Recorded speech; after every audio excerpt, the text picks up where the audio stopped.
यानी केंद्र सरकार द्वारा अपॉइंटेड चीफ सेक्रेटरी ने ये लिखित में दिया है कि टीचर्स की ट्रांसफर, पोस्टिंग और सारे सर्विस मैटर्स सिर्फ और सिर्फ केंद्र सरकार के अधिकार क्षेत्र में आते हैं और केंद्र सरकार के नुमाइंदे एलजी साहब के अधिकार क्षेत्र में आते हैं। तो ये बिल्कुल साफ है कि ये भारतीय जनता पार्टी का षड्यंत्र था। लेकिन जब उन्हें समझ में आया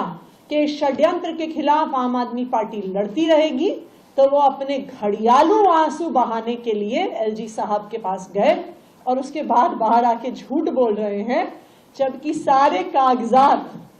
उनके ही अपॉइंटेड अफसरों द्वारा लिखित कागजात ये दिखा रहे हैं कि ट्रांसफर पोस्टिंग केंद्र सरकार द्वारा की गई, उनके एलजी साहब द्वारा की गई और एलजी साहब के आदेश द्वारा की गई। मैं तो उनसे ये भी पूछूंगी, अगर एलजी साहब के पास पावर नहीं थी ट्रांसफर की और हमारे पास पावर थी, तो एलजी साहब ने ट्रांसफर ऑर्डर वापस लेने का आदेश कैसे दे दिया?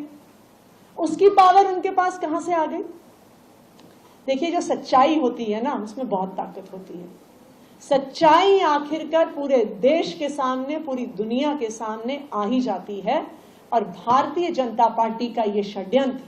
दिल्ली के सरकारी स्कूलों को तबाह करने का षड्यंत्र, आज देश के सामने आ गया। एक पॉलिटिकल सवाल है, बीजेपी मिशन 2025 को लेकर आपने पोस्टर भी जारी कर दिया है, इसमें मोदी जी की फोटो है और उन्होंने बैठक भी की थी हाल ही में, और वो ये दावा कर रहे हैं कि अब उनकी सरकार बनेगी 50 से ज्यादा सीटें वो जीतेंगी, वनवास खत्म हो जाएगा।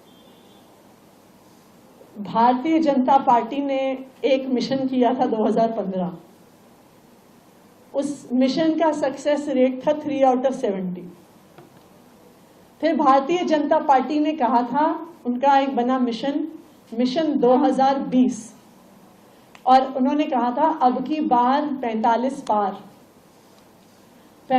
पार करने निकले थे, 8 पर सीमित रह गए। अब 2025 में जिस प्रकार के कांड वो लगातार कर रहे हैं दिल्ली वालों को परेशान करने के लिए, चाहे वो अपनी हरियाणा सरकार के माध्यम से दिल्ली का पानी रुकवाना हो, चाहे दिल्ली के सरकारी स्कूलों को खराब करने का षड्यंत्र हो, चाहे अपने अफसरों के माध्यम से, अपने एलजी साहब के माध्यम से मोहल्ला क्लिनिक की दवाइयां रोकना हो, ओपीडी के डेटा एंट्री ऑपरेटर्स को हटाना हो, जितने षड्यंत्र भारतीय जनता पार्टी रचेगी, उतना जोर की तमाचा दिल्ली वाले उन्हें मारेंगे। मैं आपको आज पूरे कॉन्फिडेंस से बता रही हूं कि अगर भारतीय जनता पार्टी की एक सीट भी 2025 में आ गई तो उनके लिए बहुत बड़ी बात है।